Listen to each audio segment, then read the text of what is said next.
咱个上北来关心到这嘉义的梅山乡这甘冒的果子呢，种植的面积是有1000多公顷，也就是讲是主要的产地。即马拄啊好是采收的季节，也毋过受到风风台的影响，就算这果子还未到分，农民也是赶紧甲收落来，就是为着要减少损害。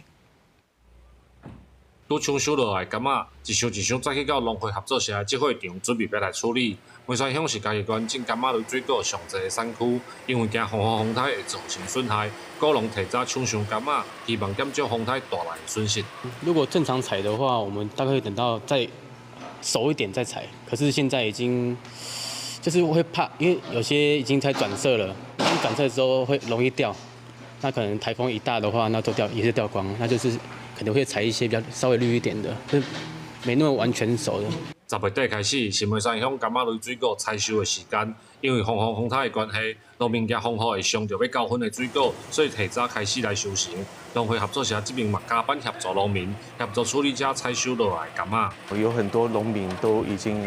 把他们的一点辛苦种下来的柑橘拿到我们集货场来交货了哈。那目前看起来是还蛮多人有是抢收的状况哈。当然也是怕说台风进来